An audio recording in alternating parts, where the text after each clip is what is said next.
What's good, Travel Hour fam? Welcome back to another episode of the Travel Hour podcast. I am Matthew. I have my co-host Joc, and we have our guest today, Leah. How are you all doing today? Great.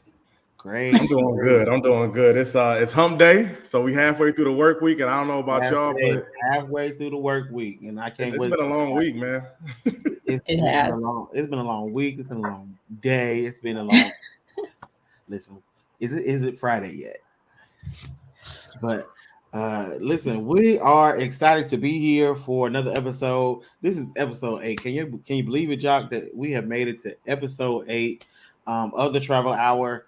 We started in March and now we're in June, and we are almost done with the season 1. And so it's just exciting to see where we started, where we are, and where we're going. And so I'm not going to talk too much, but we want to thank everybody for supporting our last episode, Working Abroad While Black. Y'all came out and y'all listened, y'all downloaded, y'all watched. And for that, we are appreciative. We really appreciate you all because we cannot do this without you all support. And so I just wanted to call out a few of the cities, a few of the places that were really like showed up and showed out for this last episode. So we definitely want to shout out LA. Thank y'all for coming out. Want to shout out South Carolina, Lancaster, and Fort Mill. Y'all showed up Okay, real heavy. 803. Texas, of course. Houston showed out and came. And then we got we got a few countries there. Egypt, we got Colombia, we got Germany, we had the Netherlands, we had United Kingdom, and the Russian Federation, and of course the great old US of A. So we just thank y'all for supporting us and listening to our last episode, traveling wow. Or what did I say? I don't know. Living abroad. Here we go. Traveling abroad. Wow, black. Y'all forgive me. We said it someday. It's been a long week. Uh, yeah. So we're excited about today. But Joc, how's everything in Houston? How's everything in Texas? Been a lot happening everywhere. But how's everything? Yeah, I mean, everything is everything. At the end of the day, it's hot. It's hot. Like it's supposed to be 97 degrees today in Houston. It is super hot, and I'm just like, Lord have mercy. Like it's only June, so it's going to get hotter. But other than that, though, we're good. The grid is still working, and definitely, prayers out to the victims in Uvalde, Texas. Really, really, just thoughts and prayers going to the families and them little babies, and extremely. Not to put a damper or anything, but yeah, it's been on my heart, and I'm glad that Matthew McConaughey did get up and actually voice his opinion and really just advocate, not only just being his hometown, but understanding the importance of what's going on. So I'm appreciative of that. Dope. Awesome. We also Jock just got back from Colombia too. Don't let him fool y'all. Out here jet setting and all the great things. But also Jock just celebrated a birthday on Monday. So shout out to Jock. Happy birthday. Trying to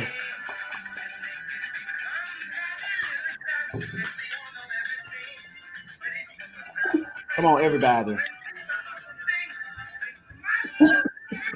Happy birthday to you. Hey. Thank you. Yeah. Hey, Awesome. Happy birthday, Jock. How you feel to be another year older, or what they say, another lap around the sun, around the earth, around the moon, whichever one. How does it feel to be another year older? I'm just so appreciative. At the end of the day, like what's interesting is that when I got the news about what happened in Texas last week, I was actually outside of the country. And it was just kind of a full circle moment because I was actually just getting settled in, just had got to Columbia, and something told me to look at my phone, and so I had switched my SIM card over, and my alert started to come through, and that's when I saw the alert, and I kind of just sat there, like I unpacked my stuff and just sat on the bed and was like, wow. It was funny because I had got some, text and messages and calls earlier in the day saying, hey, like be safe out there. Um, is Medellin safe? That's where Pablo Escobar is from and things like that. And it was just so interesting to see that, as a black man, that unfortunately, to be out of the country that I grew up in is actually sometimes safer, right? Mm-hmm. So it really brought things to perspective. I'm so thankful to make it to see the age of 32 because I've got friends, I've got cousins, I've got a lot of people I know that did not make it to see 32 for various reasons, right? Yeah. And so at the end of the day, like I'm super grateful to still be here. I'm super, as my grandma would say, to have life and the activities of my limbs, Life, health, and strength. Amen. Listen, So I'm just grateful. I'm grateful. And I didn't want to do anything crazy for my birthday. I wanted to just travel, take a little trip, which I did. And I wanted to come back and just celebrate with friends and be around them. And that's what I did. That's what's up. That's what's up. Yeah. So I appreciate y'all for the birthday shout out. Thank you. Shout out to the Geminis too. Yeah. Okay. Praise the Lord. We not crazy. I don't know. We're gonna let y'all enjoy your little moment, but just know Cancer season is right around the corner. It's all about the Virgos, actually. Who are those? What are those? Virgos. You heard me. Leah, when is your birthday? September 12th. So you got a birthday coming up. Yeah. Okay. You got anything planned? No, not really. I just kind of see what happens. It's not a big one, so we'll see. Any birthday is a big one. That's true. Especially going after these last 2 years we had. You're right. So, as we say, with all that's going on in the world. With all that's going on in the world. Right. Speaking of what's going on in the world, Joc, what is going on in the world? Well, it's a lot that's going on in the world. But a few things that kind of keep sticking out to me is that right now we're trying to, the travel community is really, and a lot of companies are petitioning the president and their staff and the CDC to say, hey, like, are we going to lift the testing requirement to enter the United States, right? So as you know, to get back to the United States, if you travel internationally, you have to get a test within 24 hours within entering the country, right? Mm-hmm. It can be a rapid test, which is called the antigen test, or you can get a PCR test within like 72 hours. But it makes things pretty tricky when you're traveling. So I just got back from Colombia. It was fairly easy getting into Colombia because as long as I showed my vaccination card, I was good to go. So when I pulled up, showed the vaccination card, signed the immigration form, I was good, got through the country. Great. Coming back to the United States, I had to find somewhere in Colombia to get a test, get it turned around, and then make sure the results and all the paperwork matched up, and then show that to get back into the United States. And so that can make things kind of difficult, especially if you're not like too savvy with travel. And it's actually deterred a lot of people from traveling internationally. Right now, I think about 90% of people are, in a recent poll, were saying that that's the reason why they have chosen to stay domestic was because they are just in fear of either testing positive for COVID or just not being able to find a COVID test to get back to the United States. That's very interesting. I know, it's going to be very interesting to see how this all plays out, especially as a lot of other countries are relaxing their entry rules, because it can be a lot, right? Having to go get a COVID test, and COVID tests, we can get them for free here in the US, but they're not always cheap outside of the country, right? I know when we came back from Egypt last year, just to get a COVID test was $110, right? When I can go up the street and go to the drive-through and get it for free, right? Even coming back from Europe, I mean, it wasn't as expensive, but people be trying to, that's some money you can use on something else during your vacation, right? That's a whole excursion, 112 USD. Shoot. Listen, that's an excursion. That's a couple of drinks. It's some of everything, right? And so, it's going to be very interesting to see the direction that the U.S. takes. I get it; they're trying to be cautious, but I also don't get it because once you enter the U.S., you can't figure out if COVID is real, fake, or if it's just political. So, it's going to be interesting to see.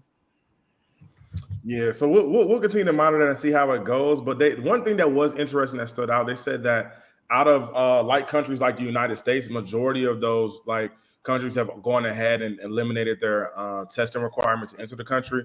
And so we kind of did catch the tail end that going through Europe.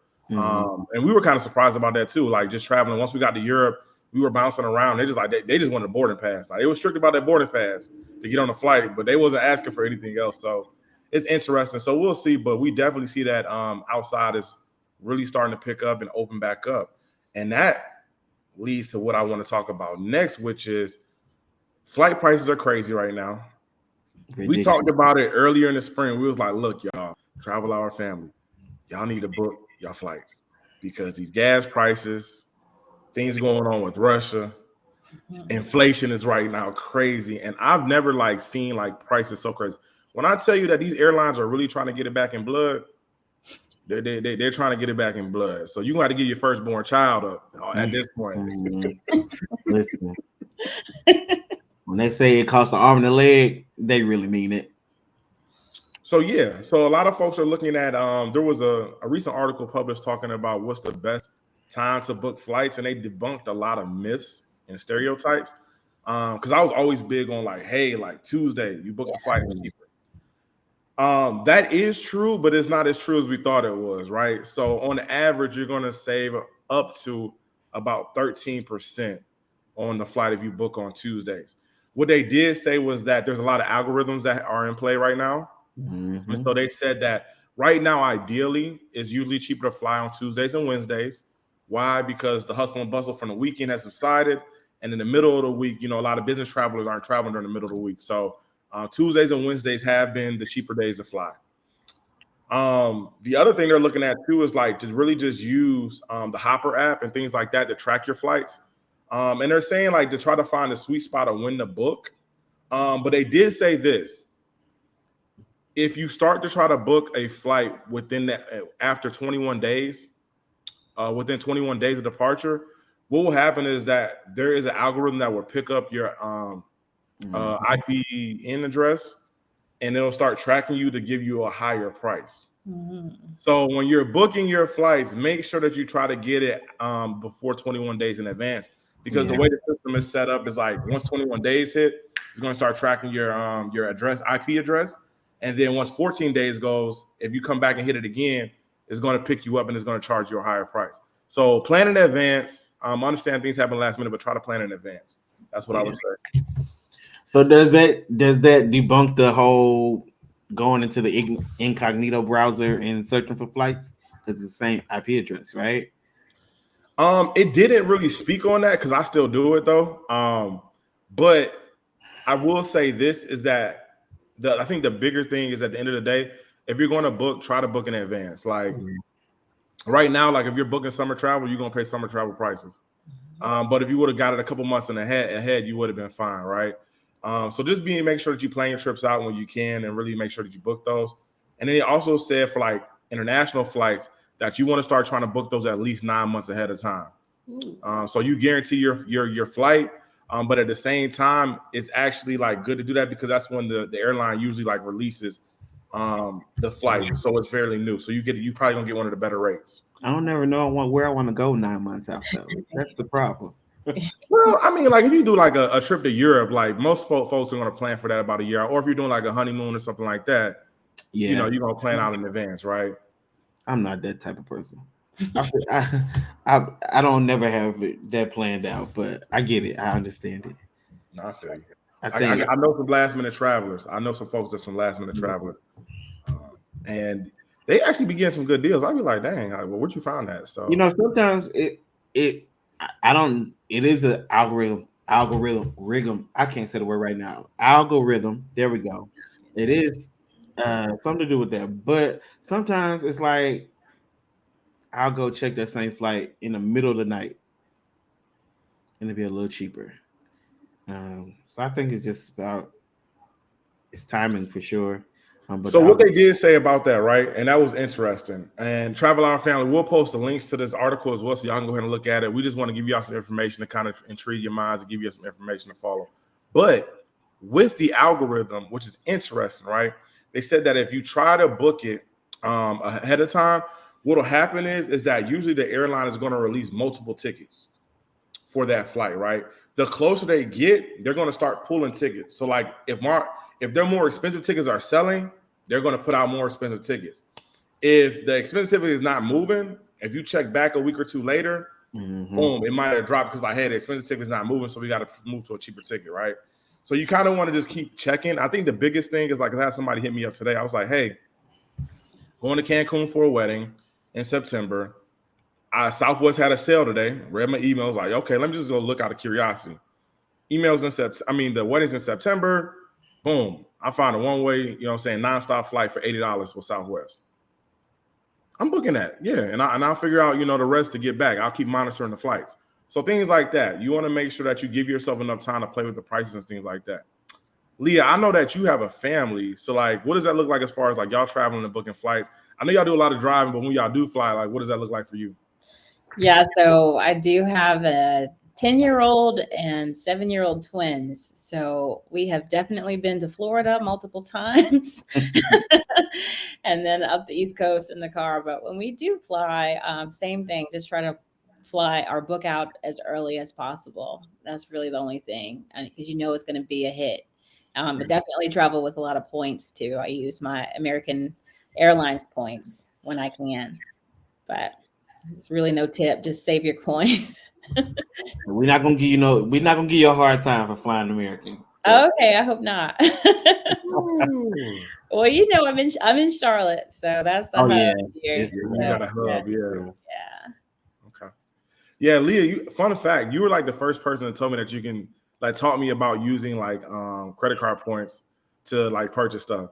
Yeah. Because I remember when we was working together and it was like, I'm like, dang, like Leah got money. She got an American Express card. She always swiping it. She was like, no. She said, I paid it back every month, but I use the points at the end of the year. Yeah, I was telling you at the time, I think that I used the points for Christmas. Like I'd always do all my Christmas shopping with that. But yeah, I was like, pick a airline and pick a hotel and try to get those points racked up because it'll come back and, you know, give you a free vacation if you work it right. Mm-hmm. Definitely, because a lot of folks don't understand that. I know, like as Black folks, sometimes like you ain't running my credit. So I'll be like, all right, you know, I grew up around folks like that, and I get it. As I've gotten older, though, but credit is king in the United States. I will say that. So, definitely kudos to Leah. But speaking of which, what is interesting too with the pandemic and all that's going on in the world is that honeymoons are the thing now, right? I think I'm going to be I'm going to attend 3 weddings this year alone. Everybody and their mama's getting married this year and next year. Yeah. Because they can do it in person. Yeah, you know, a lot of folks had to cancel, push back, and things like that. A lot of folks fell in love over the pandemic, right? So honeymoons are a big thing, and they're coming back with the vengeance, y'all. So right now, there's this new thing called revenge travel. Which means that the folks that really didn't get to enjoy their wedding or honeymoon during the COVID pandemic, they're coming back with a vengeance and they're going on another honeymoon to really try to gain that time. So they said that Paris is going to be flooded this summer. I believe it. So if you're going to Europe, you might want to avoid Paris this summer. Paris, I don't think a honeymoon will be Paris, but that's just me too. So. A little cliche. Yeah, everybody goes there. Yeah, and apparently the new term is called duo moons. Were they going with somebody? It's a duo moon, so you get to do your honeymoon over. So if you didn't like it because of the pandemic, or it was shortened because of the pandemic, or you didn't feel comfortable of traveling during the pandemic, a lot of folks are using this summer to really go out and celebrate their honeymoon. So I just learned about push gifts this year. I didn't know that was a thing. Yeah. Leah, did you know that was a thing? I found out it was a thing just in the nick of time. Definitely requested a push present for my first child. And of course, for the twins, I deserve double for that. Okay. Would you like to share any of the push gifts that you received? What was the coolest one you got? It was jewelry. So I had a necklace with Bryce and with the twins a bracelet. So it was nice. You got a good husband. I do. And he's an alpha man. He is. Shout out to Shawn. He's a member of Alpha Phi Alpha Fraternity Incorporated by way of the Mu Zeta chapter seated at the University of North Carolina at Chapel Hill. So 06 to the good brothers. That's my guy right there. Yeah, Leah has a great husband. He's a good dude. I met him. He's actually a slick celebrity for real. Leah, would you like to share what shows that Shawn appeared on? Yeah, so I met Shawn in college, and I met him after he was on Road Rules. So that actually allowed him to travel a lot because he was on Semester at Sea. So he was all over the world on a cruise ship for the show. But he did that season, Semester at Sea season, and then he also did Battle of the Sexes and maybe like some reunion specials or something. I'm not sure, but yeah, he had fun with it. We went to Vietnam, went to Cuba, went to China. He's pretty much like the only place I need to go is Australia and Antarctica. So he's pretty cool. He got that list covered more than me for sure. Definitely. I always love to hear that story. It's always dope to hear that. And, you know,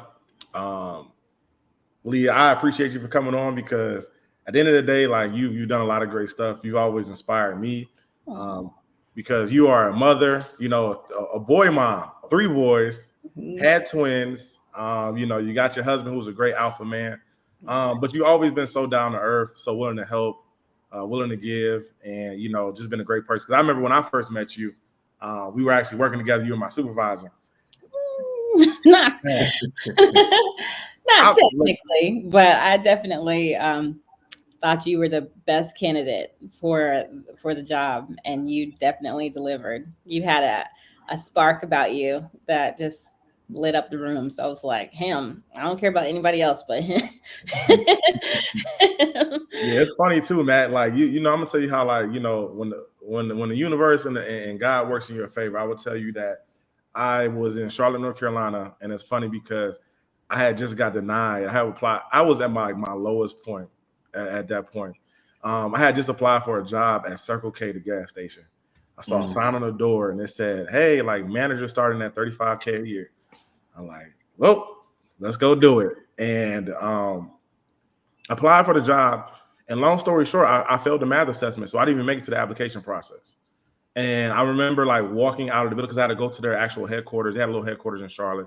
And I walked out of the building to the parking lot and I just sat in my car and I started crying. I was like, I got a college degree and I don't know what the hell I'm about to do with my life. Yeah.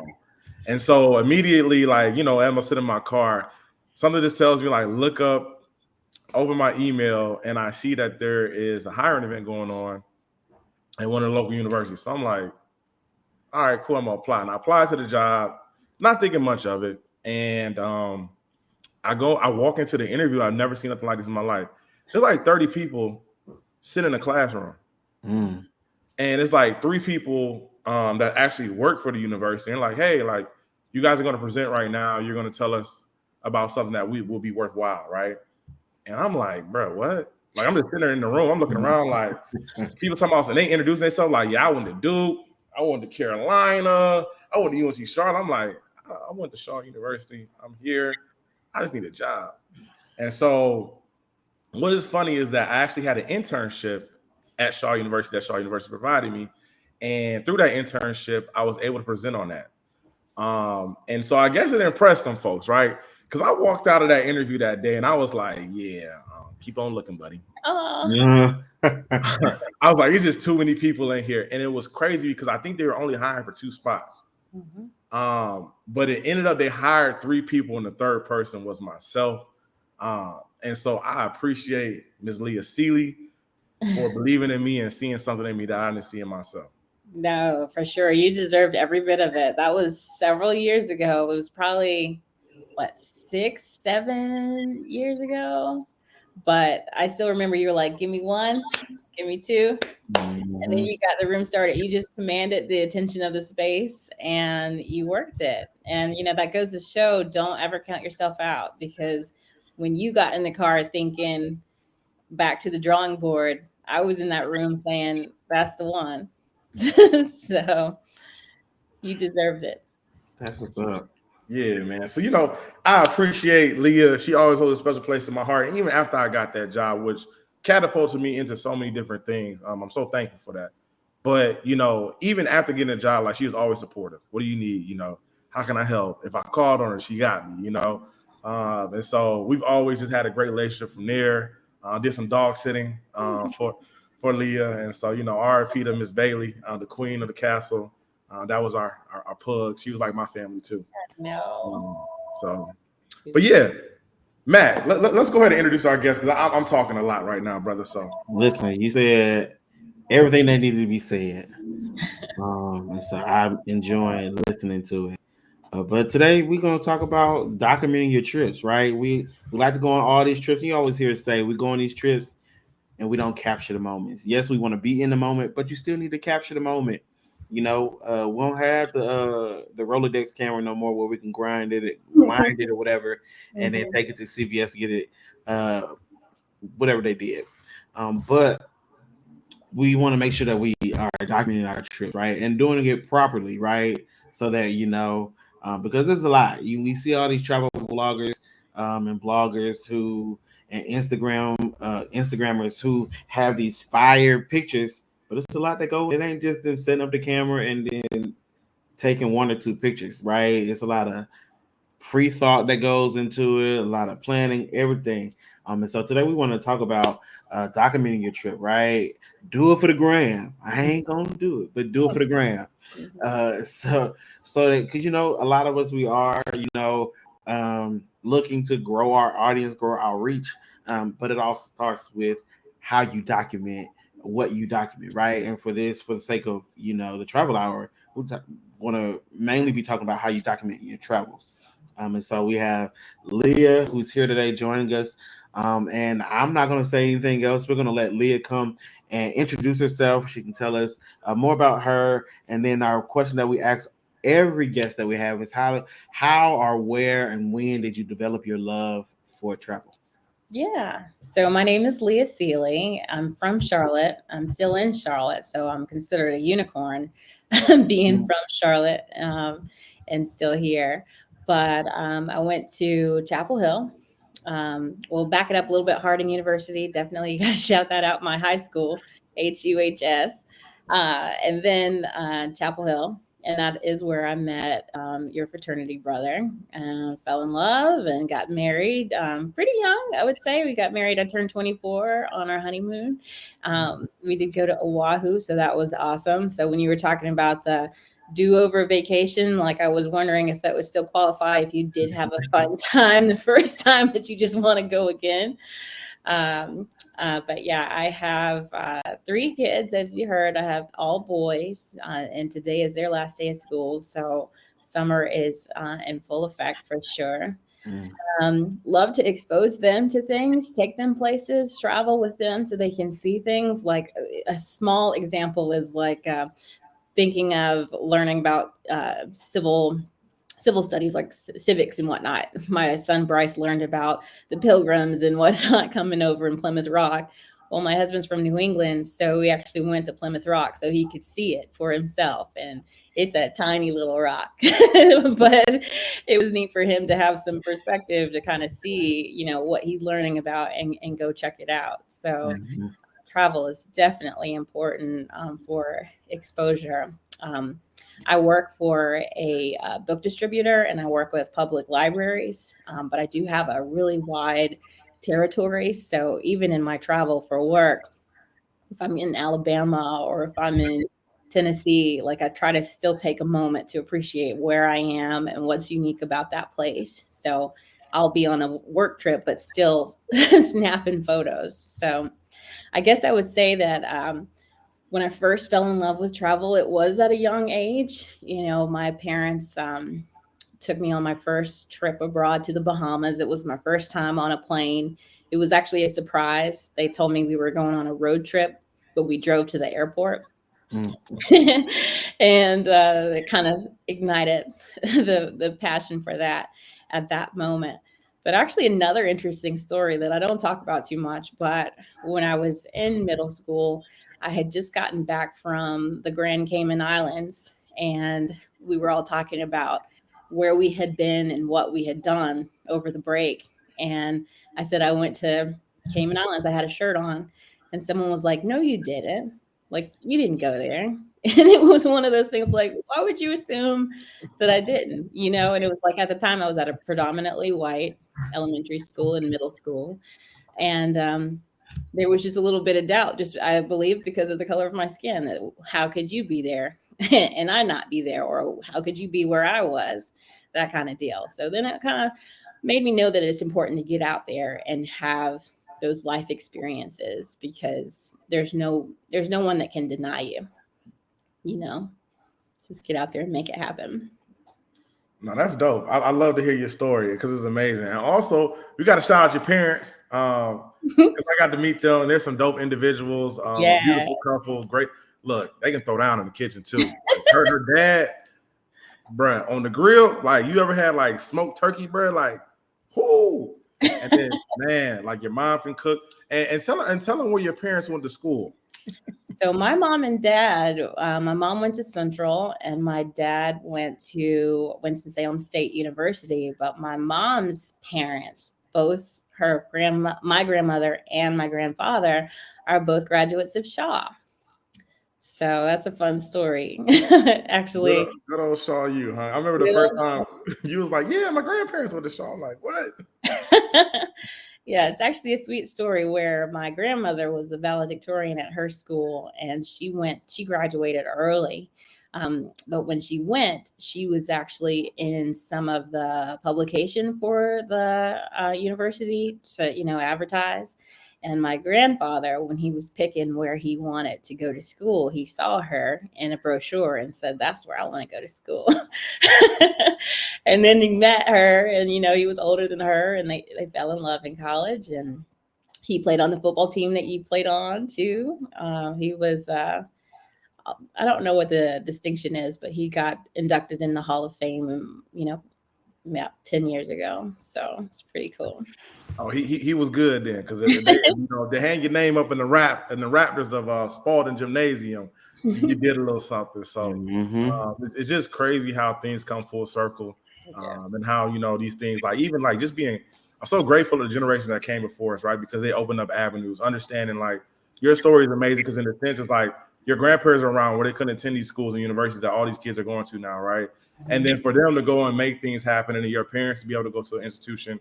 And then for you to be able to make it to Carolina, like that's just amazing. So I always love to talk about that. And I think it's a dope story. Thank you. I'm proud. No doubt. So you like a grand pump of the Bear, grand cub, of the Bears. So we related. Brother Shaw, come on. you connected. Thank you. You claiming your family. I feel it. Yeah. My grandparents were there when church was mandatory. Did you guys have mandatory church on Sunday? No, not on Sunday. We had cases, which we had to go to. But, we had cases. Yeah, most of it was lecture, but every once in a while, somebody get in there and they be having church. It always turned into church though, and right. We had to wear the Shaw dress, so we got to put on our blazer and the entire time. Nice though. So that's cool. It was interesting. But yeah, Leah, I know that you do a lot of things, but also you're into photography as well. So how did that happen? So actually, I was inspired to get into photography from my father. So he was a wedding photographer when I was young, and I would, he's like old school camera, film, black room, developing his own images. He'd always have like negatives spread out on like a light table. So it was always neat to see him work. And of course, I got to be his model for a lot of practice shoots and things like that. Because, in camera, now you can just kind of check your settings and know you're going to nail it and look at it. But back then you had to shoot and then see if it turned out, So I got to be in a lot of test shots or help him when he was doing a shoot. So I might like push the light box or hold the light meter in front of someone's face, and then just kind of seeing that end result, what would come out. I always thought that was cool. So it slowly developed, in high school, I was on the yearbook staff, getting into a little photojournalism and capturing, action shots and candid shots. And then, just as I progressed and became a parent, even, I knew I didn't want to go to like a studio for every shot that I wanted of my kid. I wanted something that looked comfortable and natural and real. So that's when I really officially picked up photography, studying how to shoot with my shoot manual, and control the camera, not just shoot an automatic, because there's so many different things that you can do when you manage the control. So learning how to do that. And then next thing you knew, I was in business, shot a lot of weddings, shot a lot of newborns, shot a lot of family sessions. And it really is, it's a joy, because you're giving, it's an art that you enjoy, but then you know that you're giving people something that they'll have forever. And one day, it might be some baby that I shot that when they do their senior ad in the back of the yearbook, they pull my photo because it's their favorite photo of when they were a baby. You never know. So it's cool to be in people's lives that way. That's awesome. That's awesome. Yeah, definitely. I can definitely now that you're explaining it to me, I see the passion behind it. Because I've been even able. I remember when the twins were born, right?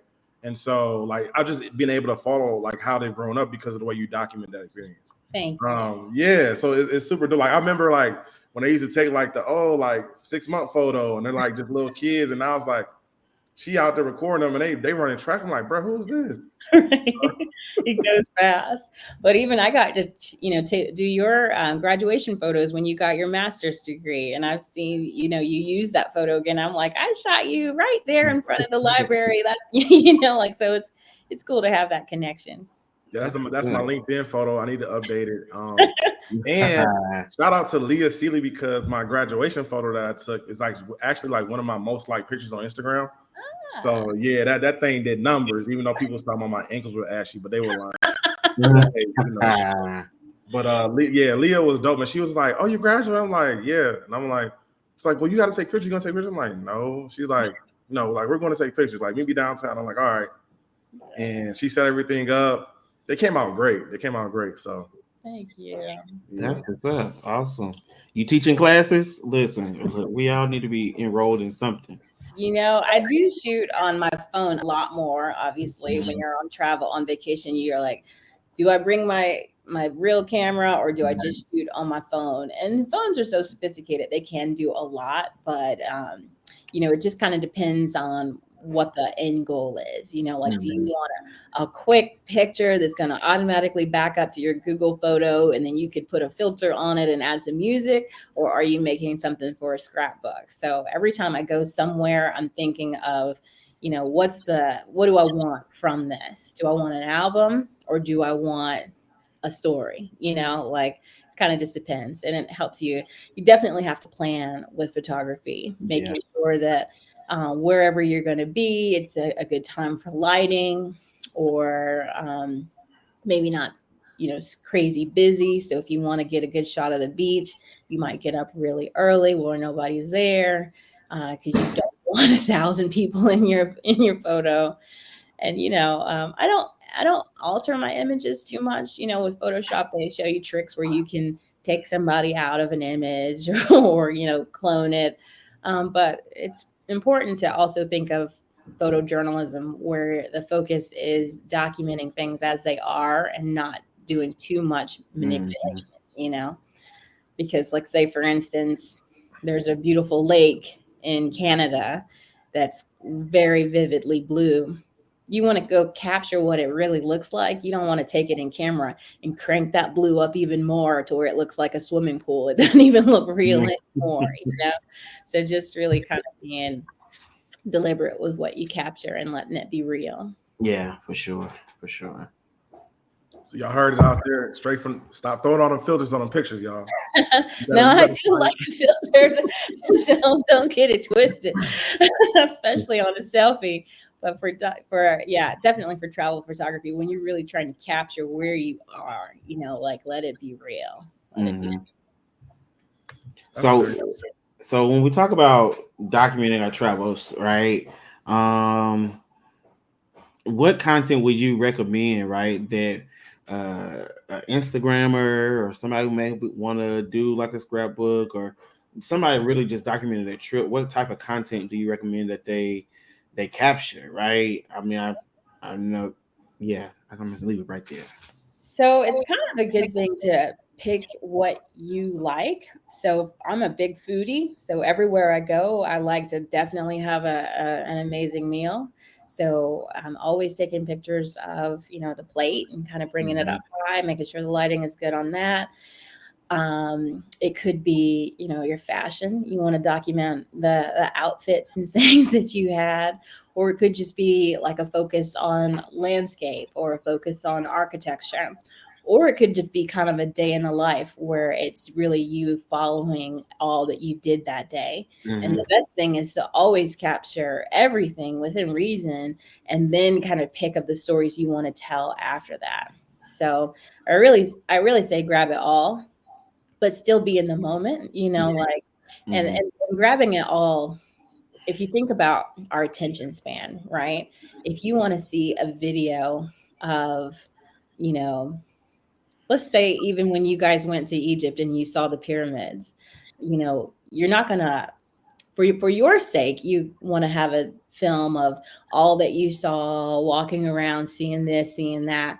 But for Instagram, they want to see it in a quick shot and then go to the next one. Like, I don't have to see all of it, So when you're filming, I always say, even remember for orientation, what you're filming for. If you're filming for yourself, yeah, go ahead, because you might do a screen share one day and put it on the TV and you want to see it in the best full frame view. But if you're shooting a quick clip for Instagram for a story or a reel, you're going to change the orientation and make it vertical and also make it much shorter, because you just need a blur. You need like a little blip, because that's also going to help you when you're editing to put all your pieces together. Because if you have to look at a 13-minute video and find that clip that you want to show for a second, then you're going to get discouraged and not put together a reel because it's just too much to manage. So keep it short, keep it sweet, remember what it's for, and then put the stuff together. Yeah, and I definitely took some of your advice, because you made the first reel for our Travelhour page. And you're like, hey, I got you. I'm like, all right, cool, because I don't know what I'm doing. I don't know how to make it real. So send it over to you. You made it for us. It was amazing. But excuse me. Afterwards, I told Matthew, I was like, Matt, I got to learn how to make it real. I'm one of those millennials. Like, I'm like, yo, every time Instagram does an update, I'm like, I don't know how to work this anymore, right? So looking over his glasses, how do you work this machine? Right. Like when they move like the notifications buttons to the top under the heart, I was so confused for like 2 days. So it was real for me, y'all. But Leah was like, hey, like, if you're doing reels, like, you definitely want to do a vertical video when you're shooting or capturing. And she's like, if you want to, on your own time, like, get a landscape for anything else that you want to do. And so that really, really did help. And so I was able to create my first reel after going to Amsterdam. And it came together pretty good, but then I was able to even perfect it a little more. When I went to Colombia, it's like, okay, cool. Like you said, I don't need super long clips that are going to be used for a reel. I can get the landscape clips that are longer just for me if I want to document it later, right? Right, for sure. Yeah. So with your reel that I did, so I have a business as well, and reels really put me on the map. I make jewelry, so these earrings are for me. But when I had when I just had a bunch of still images, you would get, followers slowly, like almost painfully slow, where you're asking someone to like a picture, visit your site. And, it's organic, but it's so slow.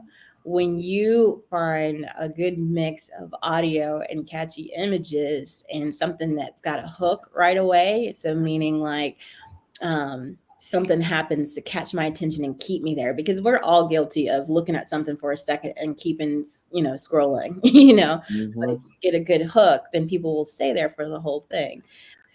So at that time, when I helped you with that reel, I had just really gotten into reels for my business, and there was a really great song, but it didn't really match my brand. So I was like, this would be great for the travel hour. So that's how that came together. But when you are kind of filming for your transition for reels, always think about transitions too. So that's going to help you like end a scene and open up another scene. So say, for instance, you're filming something and you always like zoom in so that you can cut it and then zoom out for your next shot, and then make those really short. So when you edit, clean off a lot of that extra. Like you don't want to see like phone and then you know, like you want to make it phone boom and it comes out in another scene, or you like you always pan in the same direction every single time that you do it, so it flows when you put it together. So when you do film, always kind of have the final project in mind. Maybe it's a really good song that you know you want to use, or then maybe it's just the movement of the camera. Like, because if you do this over and over again, it's actually going to look like a cool carousel of images. Like it's just going to have some cool movement. And do that movement, that's when people are like, oh, what's next? You know? But if you're like, hey guys, then people are like, I don't want to see that. So definitely a game plan when you get started. And you know, if you follow other travel people, save songs that you like. You know, you can always go on Instagram and just save a song that you think is important. And if it is a goal of yours to be like an influencer with travel, definitely get into making those reels and looking for trending audio. You guys know how to find trending audio? I save a lot of them. Okay. I don't know if I know. I think I just find them like when I'm scrolling through the different reels and I see a sound or something that I was like, oh yeah, I like that. Let me say that for later. I just hit the little bookmark button or something like that. But I don't know find it. So there's a couple of ways that you can find trending audio. A lot of times I'm heavily an Instagram user, but a lot of users that make content are on TikTok first. So a lot of times the trends that you see on Instagram were already the trend, you know, weeks ago on TikTok. So when you go to TikTok, you can actually see what they recommend as trending audio. It's actually easy to search it as trending audio right there on the homepage. But when you're in Instagram and you're looking at trending audio, if you look at someone's reel and you look at the bottom where it tells you the song, if it's got a music note, it's just saying this is the audio. If it has an arrow, like an angle arrow, that means it's trending. So when it's trending, like you guys were talking about algorithms for flights and stuff, and Instagram, if you use those trending sounds, Instagram can often promote those reels a lot because they know it's like a popular sound. So then you'll actually get more eyes on your reel just because you picked a popular track. Yeah. The best advice I can do or give you is get on it right away. Like use it. Like don't say, oh, that's hot, I'm going to use it next month because it won't be trending anymore. But if you just kind of always keep on the lookout for those trending audio pieces, if you can turn it around, especially before it gets worn out. You know how sometimes you see stuff in, like Talking to the Moon. How many times did we hear that Bruno Mars? Lord, I will wait for you song with Drake. They about to wait. They wore it out already. Lord. Right. So you can try to use it fast so you're ahead of the trend and not jumping on the trend. That's really the best thing you can do. Yeah. And really, like I said, if your goal is to be a travel influencer, just steadily create content. You know, you're going to have some hits and you're going to have some misses. But ultimately, it only takes one reel to skyrocket you, where the next thing you know is you have a ton of followers. And the way followers determine if they want to follow you is they like that reel. Now they go check your page to see if they like your page. And if they like everything they see, it's like, oh, this is worth a follow. So never give up. Something could be on your page that has 100 views, but then the next thing you know, you've got something with 100,000, 200,000 views, and it skyrockets your likes and followers. So have fun with it too. Yeah. That's really the main thing. I think that's one thing I have noticed. Like, I'll get some random notifications from Instagram off of a reel that I posted like months ago. And I'm like, who is this? But people are still following it. And they go back and still popping up in their feed, right? Yeah. So it's definitely it definitely works, right? Don't wait. Like she said, don't wait, hop on it, make that content. And what better way to get to perfect it other than to practice, right? Yeah. And so Practice makes perfect, and don't overthink it. Like, don't be such a perfectionist that you have things that you haven't posted because it's not quite right. Like yeah, nobody's critiquing it or handing out awards at the end. It's just content. It's just content. Another thing that I do is I make stories. So stories, like if I kind of look at stories for me as a scrapbook. So mhm, if I'm kind of not worried about music, not worried about transitions, but I do want to document the day, stories are the best way to do that. Grab little snippets. And then what you can do is go back in your archive and look at all of your stories and make them a highlight.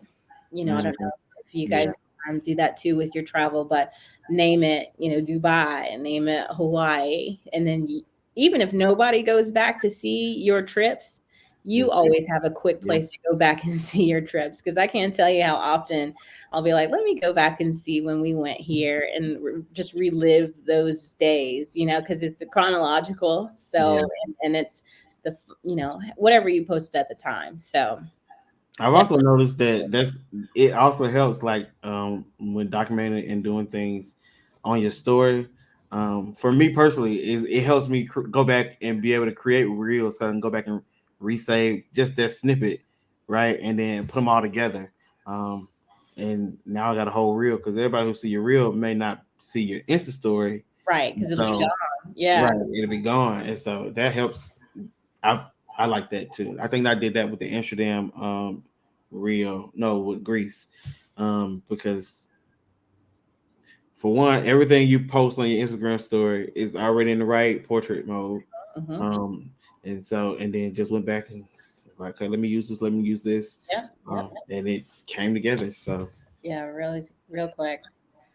Another tip that I recommend is if you know you're going somewhere, go ahead and follow hashtags for that city now. mhm, Like if you follow hashtags for different locations or hashtags for, um, you know, of course, sightseeing or restaurants or the tourist organizations for that particular city, it can also help you start to get some ideas of some content that you want to create or recreate when you get there.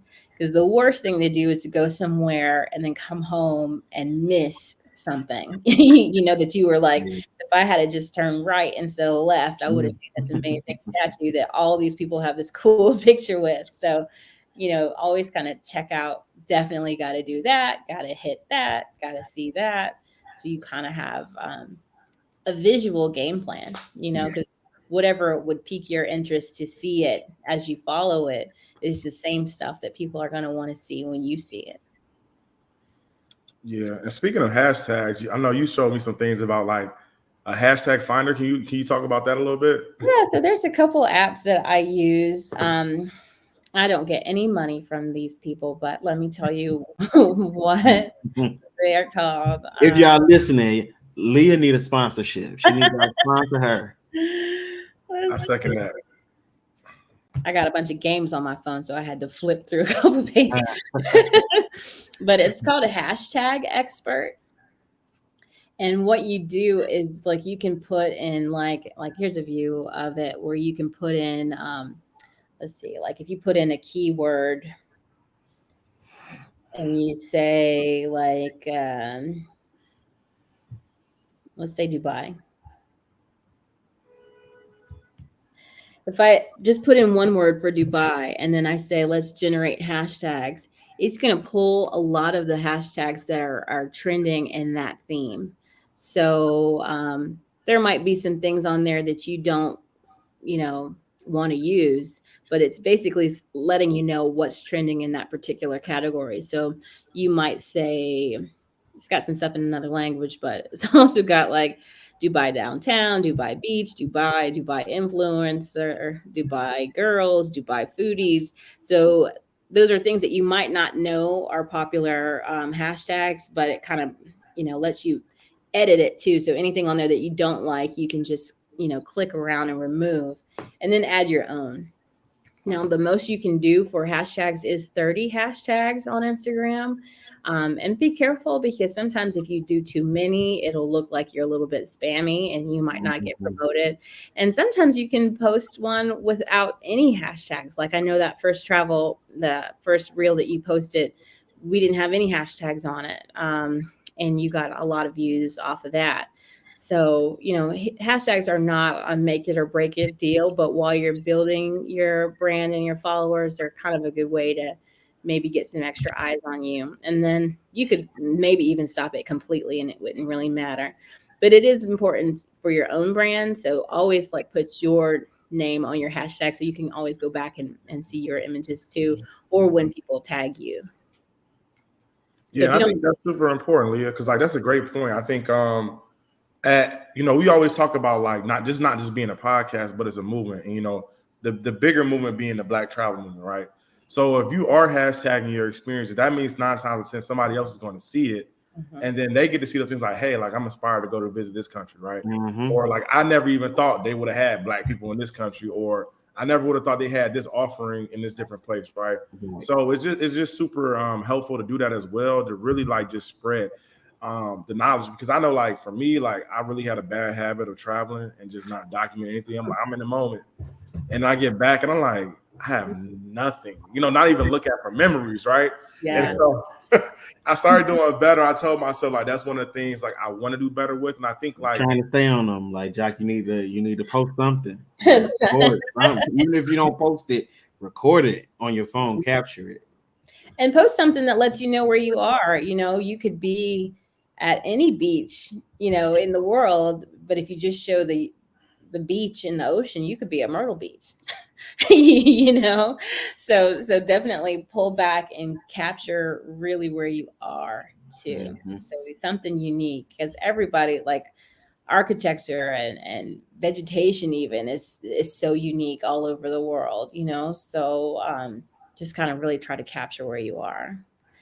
Another tip that I would share is to tag businesses too, or tag, say for instance, you went on a travel excursion and the group was really good and they were really well organized, tag them. Or if you ate at a really good restaurant, tag it, because a lot of times if you get really good content that's clean, you don't want to have anything that they would think is not on brand for them. But if you post a really cool image and you tag them, often they will repost what you tag them in, and then you might get a follower off of that. I was in New Orleans once and had a really cool cocktail and a little side dish, took a kind of cool picture and then tagged them in it, and they immediately reposted it. Now, my personal account is private, so I don't open it up for everybody to see it. But if you do leave it open, and that's another important thing, if you want it private because you're going to be turning up and stuff like that, and you don't want your boss to see or something like that, then know that it's going to be hard to grow if you don't let people see you. But if you want to make it open and you want a hashtag and you want to tag people and you want to really grow, just know that it's open. So be mindful of what you post. Dope. Well, that's real. That's real. There's definitely, you dropping the gems today. It's big, and I think that's super important, because we had a great experience over in Amsterdam, at one of the spots. Went to get some ramen, and after we left the ramen, so I was like, okay, we're not ready to go home. We're gonna grab a couple drinks and just sit down and fellowship a little bit.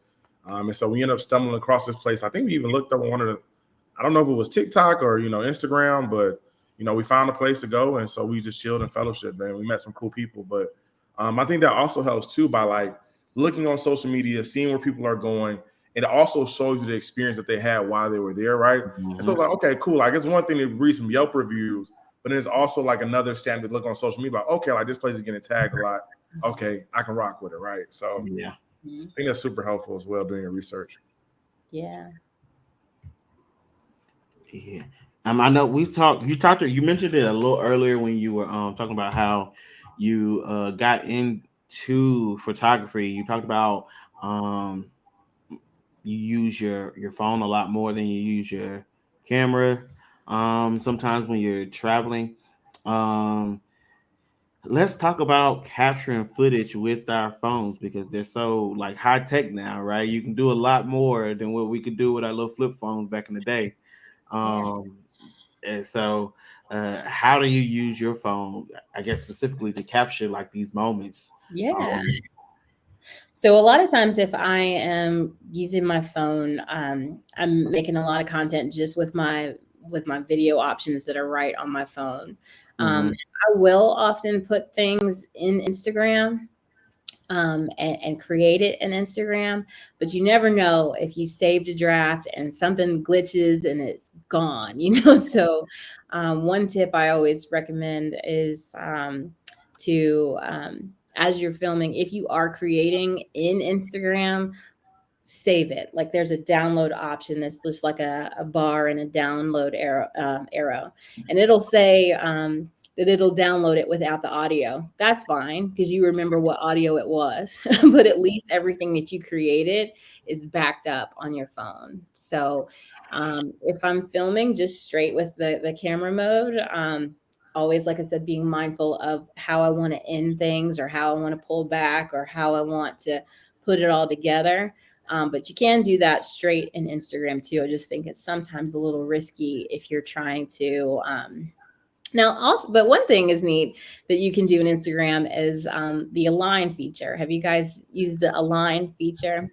I My don't think I've used it. I've seen it, but I don't think I've used it. Okay, so with the align feature, what you can do that you can't do with your phone is you can make sure that you're perfectly lined up where you need to be. Let me show you an example.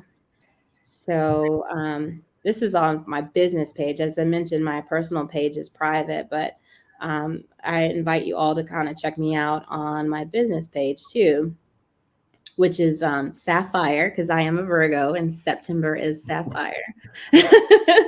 But Sapphire Hill Designs, and it's designs because I make multiple things. I have a lot of interests, so I make tie dye, I make beaded bracelets, and I make polymer clay jewelry. So this is a video of me showcasing some um, tie dyes that I did. And this is something that you can only do when you create it straight in the app, because with the align feature, you can get yourself in place to when you put the camera back on, you're still in the same place. So let's look at this video of me showing my sweatshirts. And then that would be an easy cut with just a hand. But stuff like that, you can't do it without actually lining it up straight in the app. So that's the align feature. You didn't learn back in the day. You say you didn't learn me something. I didn't learn something. Teach And me. I'll actually just I should charge my phone, but I'll actually just do a quick demo because I'm a visual learner. Mhm. And let's see, I'm going to show you So my. y'all, if y'all listening to the audio podcast, hop over to YouTube and you can see this tutorial. Okay, let me see. This is the best way to do this. So say, for instance, I'm going to record and I'm going to, where's the phone? Oh, the phone's back here. Okay.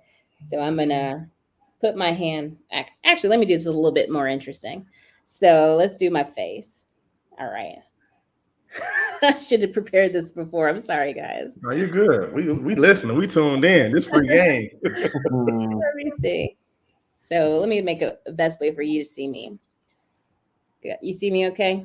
Mhm. Okay, so I'm gonna hit record and I'm gonna say something, and then I might look over here. And then say, for instance, I were to change my clothes or change my hair or something like that. When I go back into the app, you see these two little squares down here at the bottom? Mm-hmm. That's the align feature. So when I touch align, it's going to show me a hazy version of the last shot. You see that? So it's like a hazy version of the last shot. So if I were to hit record again, what I want to do, and the camera is backwards of what I see, so I'm a little confused. Yeah, but I but see basically it. you just get yourself back in that same spot and then hit record again. So that's kind of how align works. That's a very rough explanation, but that is something that you can only do clean, straight in the app. But otherwise, just film and then put it together later. Yo, that's dope. I never knew that you can use Instagram for that. Like that was for sure. Yeah, when I learned that, it was kind of, let's see another one. See, let me see. Oh, well, you guys can go check out the stuff later, because I don't want to eat up time searching through my reels. But just try to have fun with it. Oh, this is one you might like. So it was a trending audio, stop, drop, and roll. If you guys saw that, it says stop, drop, and roll, but that was done with the align feature, because I could stop the camera, put the earrings in my hand, and then start the camera, and then line it up. So stuff like that, definitely created in Instagram. But if it's just footage, if it's just the day, film that straight. Dope, man. I'm ready to go record now. Like, I'm about to go walk down the street just to record. When you get the documenting bug, you're gonna document everything. You don't have to wait for an epic trip to make a memory. Especially, not to take it back to a sad place, but like you were talking about the Uvalde shootings. Like those kids. Imagine the memories that the parents might not have made yet because they didn't. Oh, we'll take pictures next spring, or we're going to take our first Christmas photo next year. Film everything, because you don't know how long you have. And not everything you film is for sharing, but document, and don't think it has to be perfect. Don't think you have to have the right outfit, the right makeup, or, oh, I don't want to see my face, no, you are who you are. The people that love you, so don't worry about being camera ready or picture perfect.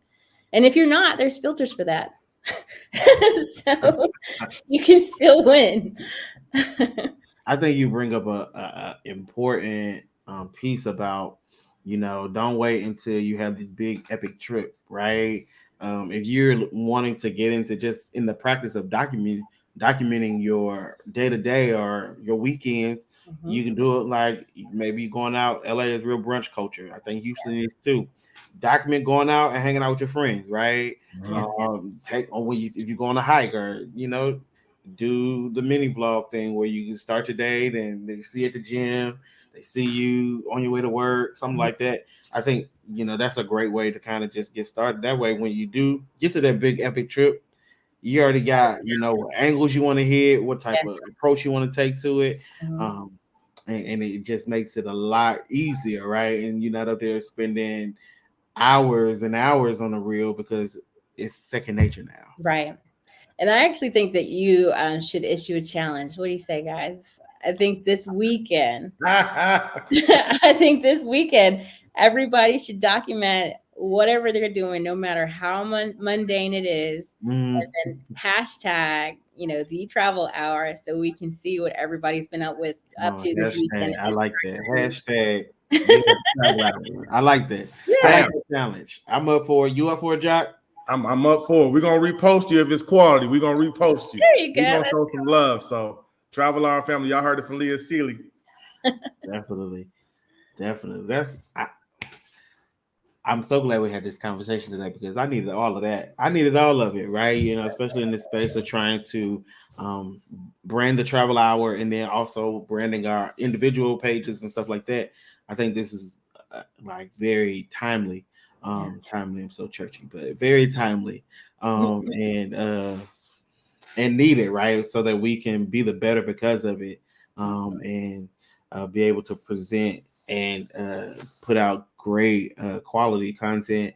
And even if it ain't great quality, it's gonna be it's gonna be the best for us, right? Because it's something that we've lived, something that we documented, and we want to share and put out there for the world to see. And just like you said, everything you record, it ain't meant for the public. It's everything doesn't get posted on every trip, right? Right. Not every minute of it, and so those moments are fun to go back and look at and joke like with your friends. Like, you remember that time when he was laying on top of that car? Yes, it's always good to have the memories. And real talk, even with me, like, like my weight fluctuates. So sometimes when I didn't gain a whole bunch of weight, I don't even want to be on camera, like get the camera out my face. But at the same time, it's like I've gone back and looked at my phone some days and picked up this memory, no matter how I was looking, but I still have that memory. Even times like living alone, sometimes it get kind of quiet, and I just start scrolling through and looking at different travel experiences that I had and stuff like that. So I promised MP that I was going to do a better job of documenting. I've been doing that. And even Leah, like, you even inspired me to be like, hey, like, it's doable. It's doable. Now, it took me 2 weeks to make my first reel on Amsterdam because I had to find a song, and it took me a while. Now I was trying to figure out everything, but I got it. And then from there, it's kind of like, okay, I understand the system and the flow. Now it's time to start perfecting the craft, right? And so you got to start somewhere. So I appreciate it. Yeah, no problem. And one more tip about audio, since you mentioned that, I mentioned researching hashtag researching popular audio from another platform and then using it there. But the easiest thing to do is when you create a reel and you hit the audio, most of these that pop up right away are trending, so that you can use that assumption that if I select from this top page, it's going to be a trending piece. But as you scroll and you look at other people's video, if something catches your eye or catches your ear, go ahead and look at the bottom to see that trending icon. And I'll show you, see if I can show you what I mean. So you guys watch Stranger Things? I don't. No horror film. Okay, no horror movie. Well, I did. This particular audio was trending just because of the show. So I just used it for my business while I was making something. I'm having so much trouble thinking backwards. But that little arrow right there is the arrow that I'm talking about that lets you know if it's trending. So if you're scrolling through people's pages and you like a cool sound, look for that arrow. And that's going to help you too, because the worst thing to do is to spend 2 weeks on a reel with like some B-side track, that you like, and you've timed up all the transitions to the beat of the music, and then the audio just doesn't get picked up because it's not a popular sound. It's good to be original, but once you build your following, you can go off on those original track selections that are not trending because you already have a good base. But in the beginning, just build it with a lot of that catchy audio. Mm-hmm. Man, we done learned a lot today. That's awesome. I was glad to contribute. You guys have had a lot of great shows, so I was hoping that I could add value. So I'm glad you liked it. And that you did. I'm about to be. I'm gonna do the real challenge this weekend.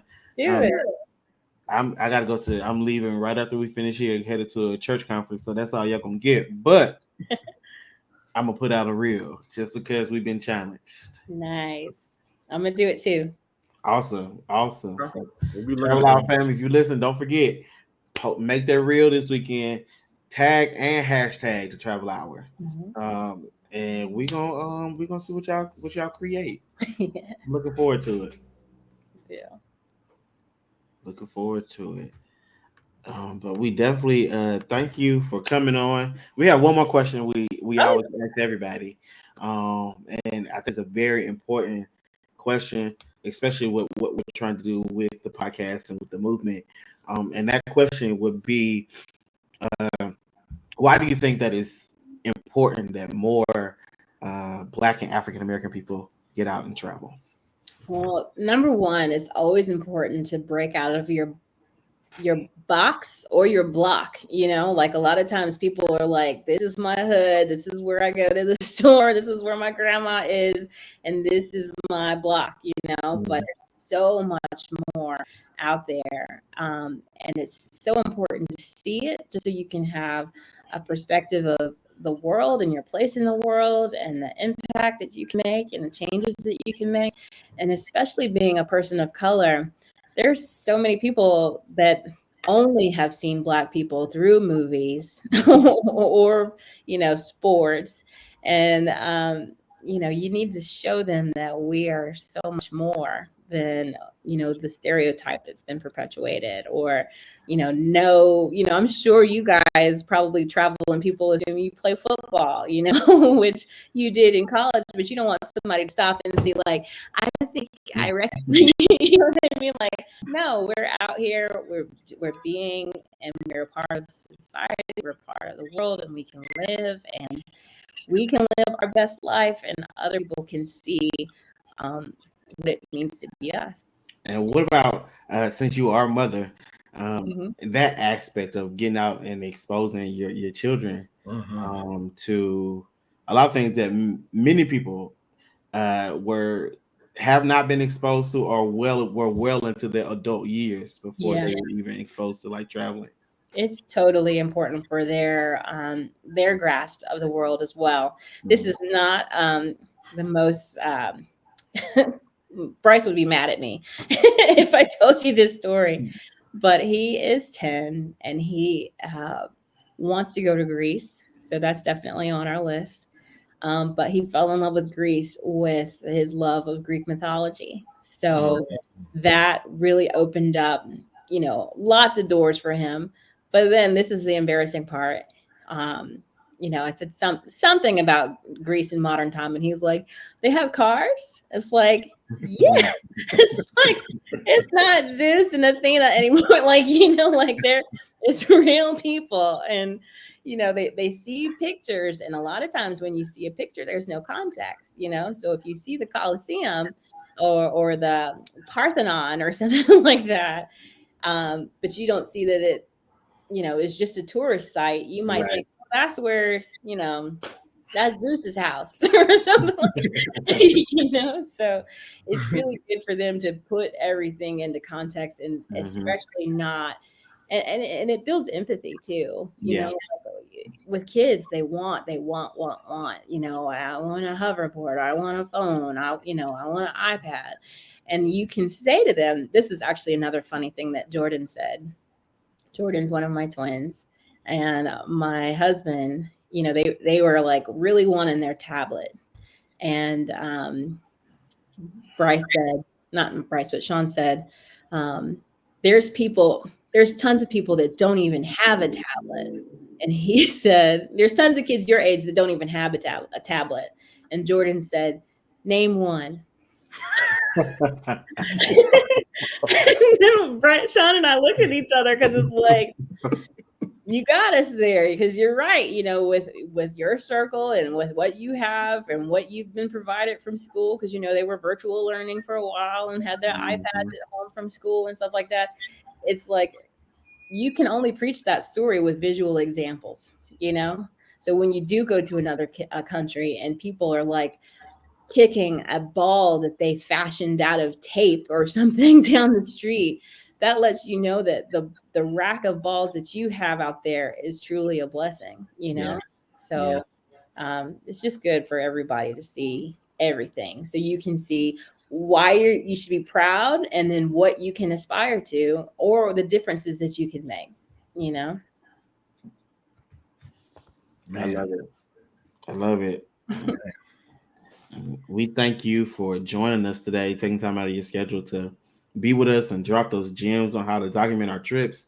And we're looking forward to seeing more what you produce, and also seeing what our followers produce after listening to this podcast, and getting some pointers and some help on how they can better the craft of creating and documenting their trips or their travels, or even their dinner, going out and hanging out with friends. And so we really do thank you for coming on today and giving us the information. I had a great time, guys. I wish you much success and safe and happy travel. Thank you so much. Thank you. Before we hop off of here, the wandering tip of the week. I know Joc kind of mentioned it a little earlier about Southwest. Southwest, if you're listening, today is Wednesday, so Southwest for Wednesday and tomorrow Thursday, the day the podcast will go live. They're having a 40% off sale. And so if you little behind on the summer travel curve, go ahead and hop on Southwest and get you a flight, right? I know Joc mentioned he was able to get him a one-way to Cancun for like $80. That's Um, awesome. so listen, this is what we're looking for right now. We're looking for every deal we can get. So if you're looking and you need to buy something, you need to book a flight, give Southwest a try. Give them a visit. And just to make sure you type in fall 40. Yeah, fall 40. All caps, fall 40 in the beginning when you actually search the flight, so they can apply the discount for you. Because I was messed up for a couple of minutes, technology and I don't. Yeah, I need to go back and do that. Yeah. So put the fall 40 discount code in if you got any. Yeah, and it'll do it. Yep. Dope. Well, Leah, how can they find you on social media? Yeah, so my business page, like I said, is Sapphire Hill Designs. My social media though is not private; it's private just because of my kids, But yeah, if you want to get any tips on reels or transitions, always DM me. I'm always checking my messages, So I'd love a follow. That'd be awesome. And if there's anything that you see as you kind of scroll through some of my reels that you want to know how I did it, just hit me up and I'll definitely tell you. Awesome. Yes. And are you still doing photography in the North Carolina area? So photography for me is just for friends right now, but I'm not doing it as a full business anymore. But yeah, I still do it. I still shoot. I shot a lot of graduations, a lot of seniors in their graduation gowns and things like that. But not really doing that professionally any longer. Okay. Well, friend, I will be coming to visit North Carolina soon. Yes, so please. we will definitely link up. And, the Travel Hour, we're going to be expecting our custom edition shirts, tie-dye shirts for the Travel Hour family. So we know yes, I would love that. So I gotta figure out my colors of my favorite country to visit, and then we'll tap in. MP, get your colors together, like the boats. We gotta have our theme. So right. But no, we definitely appreciate you. You guys, if you're looking for any custom jewelry and things like that, definitely tap in with Leah. She always does quality work. And so super excited to have you on today. Thank you guys. It was a pleasure. Awesome. Joc, how can they find us on Instagram, on social media? How can they find us to listen to the podcast? Go ahead. Yeah, so you can find your favorite traveling crew at the 2E's Travel Hour on all platforms. So Instagram, you can find us on Apple Podcasts, Google Podcasts, and also on Amazon as well. So if you're at home and got time to fire up Alexa, go ahead and tell Alexa to play the Travel Hour podcast, and hopefully my Alexa doesn't say anything right now. Okay. But yeah, you can also find me on my personal IG, the THE_Zixter with 2 G's. So check us out. And MP, where can they find you? Oh, you can find me on Instagram at according to TO, not the number, MP. And we can connect that way.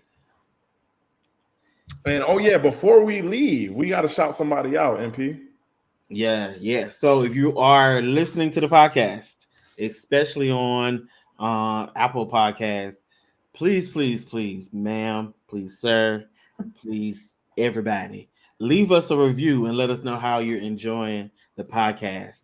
And so we do see those, and so we want to start. Last week, the last episode, we shouted out someone who left a review, and this week we're going to do the same. And so I'm gonna let Joc shout out our latest review on the podcast. Yeah, so definitely big shout out to the homie Shay251 who left us a review on the podcast and really just talked about how she's getting things from this podcast and that she's excited to see 2 Black men out here traveling. So Shay, wherever you at, big shout out to you. We appreciate you for the support, and we really want to make sure that we're bringing a quality product to y'all. It's not just some things that we just want to get up here and talk about. We want to put the work in and make sure that we're really doing our part to really increase the Black travel movement. So family, please, if you can leave a review, that helps us get better. We love to hear your feedback, and we love to grow the family. So we definitely appreciate y'all for tapping in. It's been an amazing journey so far. And I am super excited by the guests that we come in contact with. And I know we didn't talk about a positive note, but what I will say on a positive note to end it is that be mindful of the relationships that you build. Mm-hmm. And be genuine, because at the end of the day, you just never know who can come into your life and what they can provide. And so this relationship was built in 2015 with Leah Sealy when I was a young, wide-eyed, bushy-tailed kid fresh out of college and got my first big boy job, which led to many more things. And she always reminded me to always keep going as well. And so super appreciative to see things come full circle and have you on today. Thank you. Awesome. Awesome. Well, Joc, well, Leah, I think it's about that time. I think we did what we were supposed to do. We came, we saw, and we conquered. And so until next time, Travel Hour Found, thank you for listening to today's episode, and we'll catch you on the next episode. We out.